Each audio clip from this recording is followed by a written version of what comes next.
ഈ ഒരു വീഡിയോയിൽ നമ്മൾ പഠിക്കാൻ പോകുന്നത് +2 കമ്പ്യൂട്ടർ ആപ്ലിക്കേഷൻ്റെ വെബ് ഹോസ്റ്റിംഗ് എന്ന പറഞ്ഞ ചാപ്റ്ററാണ്. 7ാമത്തെ ചാപ്റ്ററാണിത്.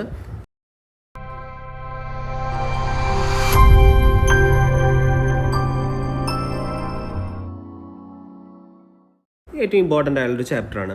സോ എന്താണ് വെബ് ഹോസ്റ്റിംഗ് എന്ന് പറഞ്ഞിട്ടുണ്ടെങ്കിൽ, വെബ് ഹോസ്റ്റിംഗ് എന്ന് പറഞ്ഞാൽ വെബിനെ ഹോസ്റ്റ് ചെയ്യുക. അതായത് വെബ്സൈറ്റ് നമ്മൾ ചെയ്തു വെച്ചിട്ടുണ്ടാവുക ഒരു വെബ് സെർവറിലായിരിക്കും.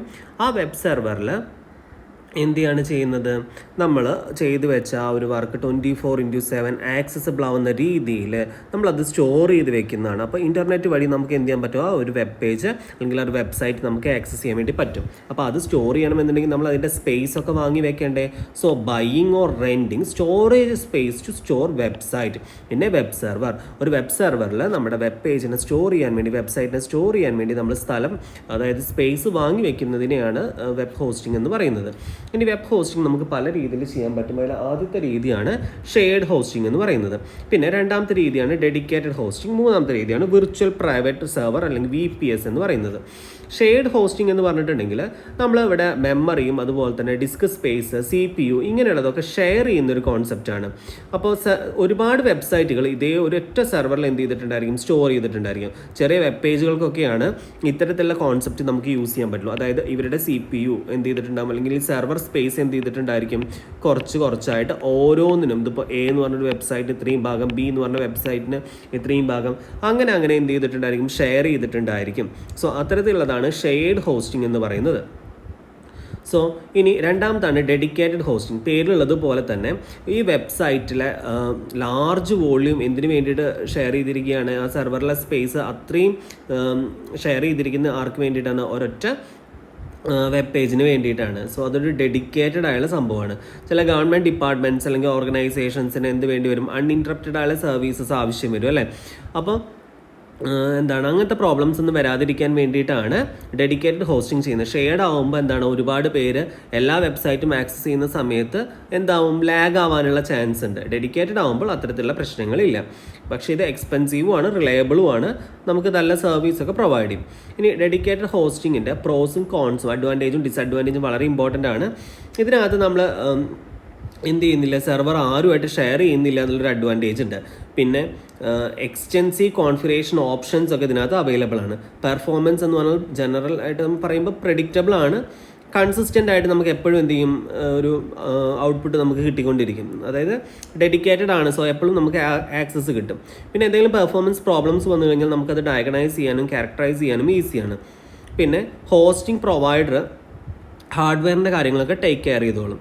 ഇനി ഡിസഡ്വാൻറ്റേജ് എന്ന് പറഞ്ഞിട്ടുണ്ടെങ്കിൽ ഇതിൻ്റെ റെൻറ്റ് എന്ന് പറഞ്ഞാൽ, കോസ്റ്റ് ഓഫ് റെൻ്റൽ എന്ന് പറഞ്ഞാൽ എന്തായിരിക്കും, കൂടുതലായിരിക്കും. കാരണം ഷെയർഡ് ആകുമ്പോൾ ആ ഒരു എമൗണ്ട് ഷെയർഡ് ആയിട്ടാണ് പോകുന്നത്. ചെറിയൊരു ലയബിലിറ്റിയാണ് വരുന്നുള്ളൂ, അല്ലെങ്കിൽ ചെറിയൊരു എമൗണ്ട് ആയിരിക്കും. ഇത് വെച്ച് നോക്കുമ്പോൾ ചെറിയൊരു എമൗണ്ട് ആയിരിക്കും എന്ത് ചെയ്യുക, ഓരോ ഷെയർഡ് ആയുള്ള ആളുകൾക്കും വരുന്നത്. ഇനി ഇതിനകത്താണെന്നുണ്ടെങ്കിൽ higher level of technical knowledge ഉണ്ടെങ്കിൽ മാത്രമാണ് ഡെഡിക്കേറ്റഡ് നമുക്ക് യൂസ് ചെയ്യാൻ പറ്റുള്ളൂ. ഇനി വിർച്വൽ പ്രൈവറ്റ് സെർവറാണ് മൂന്നാമത്തെ ടൈപ്പ്. ഇതെന്ന് പറഞ്ഞാൽ ഒരു ഫിസിക്കൽ സെർവർ വിർച്വലി പാർട്ടീഷൻ ചെയ്തിരിക്കുകയാണ് സെവറൽ സെർവേഴ്സിന് വേണ്ടിയിട്ട്. അപ്പോൾ ഇത് ഒരു ഡെഡിക്കേറ്റഡ് ബാൻഡ് വിഡ്ത്ത് ഓരോ വെബ്സൈറ്റിനും കൊടുത്തിട്ടുണ്ടായിരിക്കും. അപ്പോൾ ഇത് സ്യൂട്ടബിൾ ആവുന്നത് ഇങ്ങനത്തെ വെബ്സൈറ്റുകൾക്കാണ്. Website that require more features than shared hosting. ഷെയർഡിനേക്കാൾ ഫീച്ചേഴ്സ് ആവശ്യമുണ്ടെങ്കിൽ വിർച്വൽ പ്രൈവറ്റ് സെർവർ ഹോസ്റ്റിംഗ് ചെയ്യാവുന്നതാണ്. ഡെഡിക്കേറ്റഡിനേക്കാൾ ഫീച്ചേഴ്സ് കുറവായിരിക്കും ഈ ഒരു സംഭവത്തിൽ വരുന്നത്. VMware, അതുപോലെ തന്നെ യൂസർ മോഡ് ലിനക്സ്, ഇതൊക്കെ ഇതിന് എക്സാമ്പിളാണ്. ഇനി ഈ ഒരു ടേബിൾ ഒന്ന് പഠിച്ചു വയ്ക്കുക. ഇതിൽ പറയുന്നത് സെക്യൂരിറ്റി ലെവൽസ് ആണ്. സെക്യൂരിറ്റി ലെവൽസ് എന്താണ്, ഷെയർഡിൽ ലോ ആണ്. കാരണം ഇതെന്താ, ഷെയർഡ് ആയതുകൊണ്ട് തന്നെ അല്ലേ.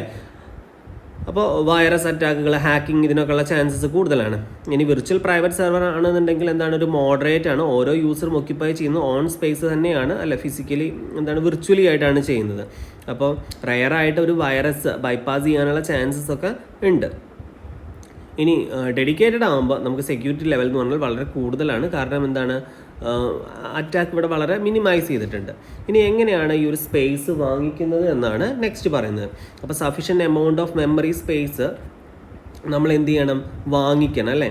അപ്പോൾ ആ പ്രോഗ്രാമിംഗ് കഴിഞ്ഞിട്ടുണ്ടെങ്കിൽ നമ്മൾ എന്ത് ചെയ്യേണ്ടി വരും, ഒന്നുകിൽ വിൻഡോസ് ഹോസ്റ്റിങ്ങോ അല്ലെങ്കിൽ ലിനക്സ് ഹോസ്റ്റിങ്ങോ ചൂസ് ചെയ്യേണ്ടി വരും. ലിനക്സ് ഹോസ്റ്റിംഗ് എന്ന് പറഞ്ഞിട്ടുണ്ടെങ്കിൽ കട്ടിംഗ് എഡ്ജ് നെറ്റ്വർക്കിംഗ് സ്വിച്ചസ് ആണ് ഇവിടെ വരുന്നത്. ഇത് 99.99% അപ് ടൈം ഗ്യാരണ്ടിയാണ്, control panel, fast and secure, ഇതൊക്കെയാണ് ഇതിൻ്റെ ഫീച്ചേഴ്സ് വരുന്നത്. ഇനി നമ്മൾ DNS രജിസ്റ്റർ ചെയ്യണം. DNS രജിസ്റ്റർ ചെയ്യുക എന്ന് പറഞ്ഞാൽ നമ്മളൊരു സ്യൂട്ടബിൾ ആയുള്ള നെയിം ആദ്യം എന്ത് ചെയ്യണം, രജിസ്റ്റർ ചെയ്യണം. എന്ന് വെച്ചാൽ യുണീക്ക് ആയുള്ള, ഓൾറെഡി ഇല്ലാത്ത, അപ്പോൾ google.com ഓൾറെഡി ഉണ്ട്, അപ്പോൾ അതല്ലാത്ത മറ്റൊരു പേര്, നമ്മൾ യുണീക്ക് ആയുള്ളൊരു പേര് എന്ത് ചെയ്യണം, നമ്മൾ രജിസ്റ്റർ ചെയ്യണം. അപ്പോൾ രജിസ്റ്റർ ചെയ്യുമ്പോൾ നമ്മൾ നോക്കണം ഈ ഒരു നെയിം ഓൾറെഡി അവൈലബിൾ ആണോ എന്നൊക്കെ നോക്കണം. അപ്പോൾ ഇതുപോലെയൊക്കെ നമുക്ക് കാണാൻ വേണ്ടി പറ്റും. ഓരോ സ്പേസ് എടുക്കുമ്പോൾ ഇത്രയും എമൗണ്ട് ആവും എന്നൊക്കെ പറഞ്ഞിട്ട് നമുക്ക് കാണാൻ വേണ്ടി പറ്റും. ഇത് കണ്ടോ, ഇങ്ങനെയാണ് നമ്മൾ ഡൊമൈൻ സെർച്ച് ചെയ്യുന്നത്. ഈ ഡൊമൈൻ സെർച്ച് ചെയ്ത് കഴിഞ്ഞാൽ അവൈലബിലിറ്റിയും അതിൻ്റെ പ്രൈസും കാര്യങ്ങളൊക്കെ നമുക്ക് കാണാൻ വേണ്ടി പറ്റും. ഇനി FTP ക്ലയൻറ്റ് സോഫ്റ്റ്വെയർ ആണ് അടുത്ത്. FTP എന്ന് പറഞ്ഞിട്ടുണ്ടെങ്കിൽ ഫയൽ ട്രാൻസ്ഫർ പ്രോട്ടോക്കോളാണ്. ഇൻ്റർനെറ്റ് വഴി ഫയൽസ് ട്രാൻസ്ഫർ ചെയ്യാൻ വേണ്ടിയിട്ടാണ്. അപ്പോൾ ഫയൽസ് ട്രാൻസ്ഫർ ചെയ്യണമെന്നുണ്ടെങ്കിൽ നമ്മൾ ഈ ഒരു പ്രോട്ടോക്കോൾ യൂസ് ചെയ്തിട്ടാണ് ട്രാൻസ്ഫർ ചെയ്യാം. പ്രത്യേകിച്ച് സെർവറിൽ നിന്ന് ഒരു ഫയലൊക്കെ നമുക്ക് യൂസറിലേക്കൊക്കെ കൊടുക്കണമെന്നുണ്ടെങ്കിൽ. അപ്പോൾ ഈ ഒരു സോഫ്റ്റ്വെയറിനും ഒരു യൂസർ നെയിമും പാസ്വേഡും അതുപോലെ ഡൊമൈൻ നെയിമും നമുക്ക് കണക്ട് ചെയ്യാൻ വേണ്ടിയിട്ട് ആവശ്യമുണ്ട്. പിന്നെ SSH/FTP സെക്യൂർ ഷെൽ FTP ആണ് നമ്മൾ എൻക്രിപ്റ്റ് ചെയ്യാൻ, യൂസർ നെയിം, പാസ്വേഡ്, ഇത്തരത്തിലുള്ള കാര്യങ്ങളൊക്കെ എൻക്രിപ്റ്റ് ചെയ്യാൻ വേണ്ടിയിട്ട് ഈ ഒരു പ്രോട്ടോക്കോളാണ് യൂസ് ചെയ്യുന്നത്. SSH protocol secure file transfer provide ചെയ്യുന്നുണ്ട്.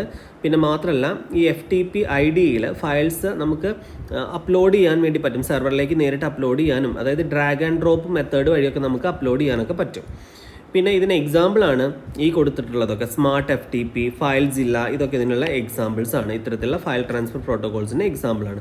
ഇതാണ് ആ ഒരു സോഫ്റ്റ്വെയർ വിൻഡോ എന്ന് പറയുന്നത്. ഇനി ഫ്രീ ഹോസ്റ്റിംഗ് ഉണ്ട്. ഫ്രീ ഹോസ്റ്റിംഗ് എന്ന് പറഞ്ഞിട്ടുണ്ടെങ്കിൽ നമുക്ക് ഫ്രീ ഓഫ് ചാർജോട് കൂടിയിട്ട് ചെയ്യാവുന്ന ഒരു ടൈപ്പ് ഹോസ്റ്റിംഗ് ആണ്. അപ്പോൾ ഇതിനകത്ത് അഡ്വർടൈസ്മെൻറ്റ്സ് ഒക്കെ, സർവീസ് പ്രൊവൈഡർ അഡ്വർടൈസ്മെൻറ്റ്സ് ഒക്കെ അതിനകത്ത് കൊടുക്കും എന്നുള്ളൊരു പ്രശ്നമുണ്ട്. പിന്നെ അതുപോലെ തന്നെ കുറച്ച് ചില സ്ഥലത്ത് കുറച്ച് റെസ്ട്രിക്ഷൻസ് ഒക്കെ ഉണ്ട്. അതായത് സൈസ് എന്ന് പറഞ്ഞാൽ മാക്സിമം 5 MB വരെയൊക്കെ നമുക്ക് അപ്ലോഡ് ചെയ്യാൻ വേണ്ടി പറ്റുള്ളൂ. അത്തരത്തിലുള്ളതൊക്കെയാണ് ഇതിൻ്റെ കാര്യങ്ങൾ വരുന്നത്.